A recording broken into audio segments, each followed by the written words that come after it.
হ্যাঁ ভাবছিলাম কাছে নিয়ে এসো কতটা নেবেন তা জানি।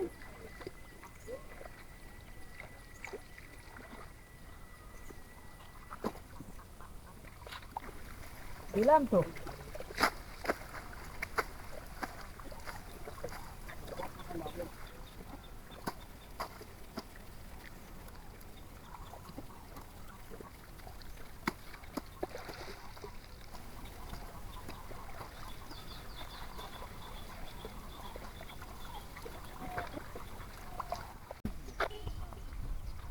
কল দিছ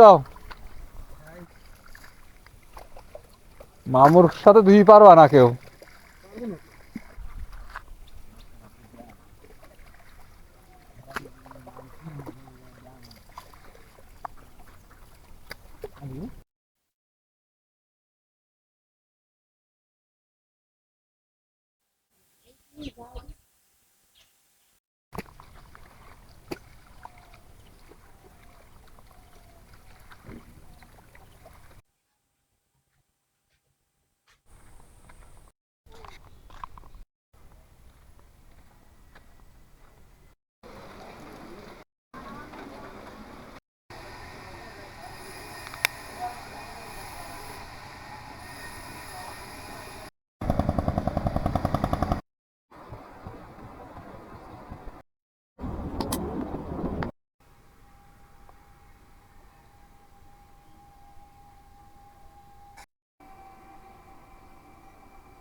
তো বন্ধুরা, আমার পিছে যে স্থানটা দেখতে পাচ্ছেন, এই স্থানটিকে একসময় মহিষের গাড়িতে করে ফসলগুলো বাড়ি নিয়ে যেতে হতো, যার কারণে এই জায়গাটার নাম হলো বয়ারগেরে।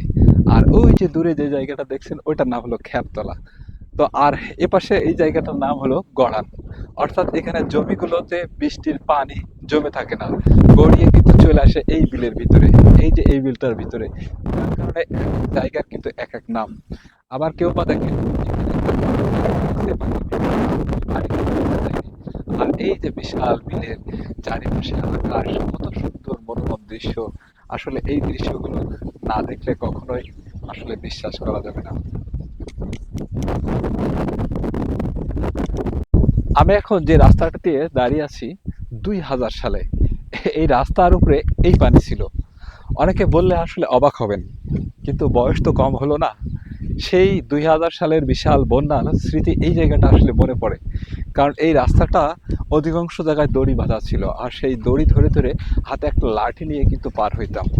আর আজকে দেখেন সেই রাস্তা সব পিচ ঢালা, রাজপথের মতো হয়ে গেছে।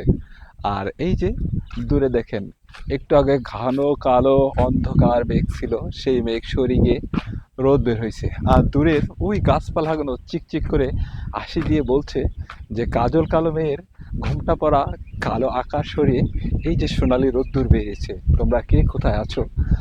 আমার সৌন্দর্য একটু দু চোখ ভরে উপলব্ধি করো।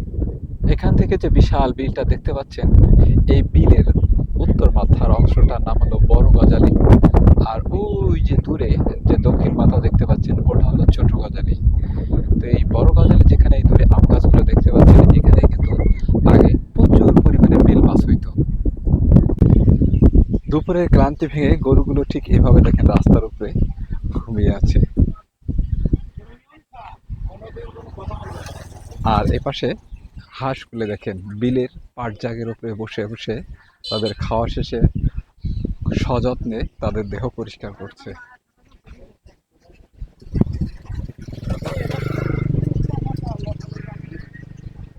আর ওই যে দূর থেকে দেখেন কৃষক তাদের পাটের আটিগুলো মাথায় করে নিয়ে আসছে, আর এখানে পানিতে ফেলে এভাবে কিন্তু জাগ তৈরি করছে। 2 দিন প্রচণ্ড ভারী বর্ষণের পরে আজকে সকাল থেকে যেন সোনালি রোদের ধরা দিয়েছে। আর ছাগলগুলো সেই সুযোগ লাগিয়ে রাস্তার ধারে এভাবে বুনো ঘাস পাতা গাছপালা স্বাচ্ছন্দ্যে কিন্তু খেয়ে নিচ্ছে। আর অধিকাংশ মানুষ এভাবে ঘরের চালের উপরে চাল কুমড়া উঠিয়ে দেয়। বাহ, দাঁড়াও তো, এদের তাহলে খাদ্য দেওয়া লাগে না নাকি? ও ও আচ্ছা, তাহলে এরা শুধু এই বিলি খায় আর বাড়ি একটু খাদ্য দেওয়া লাগে না? ও আচ্ছা, এখানে গ্রামের অধিকাংশ গৃহস্থলীর বাড়িতে এভাবে পাটের সমারোহ।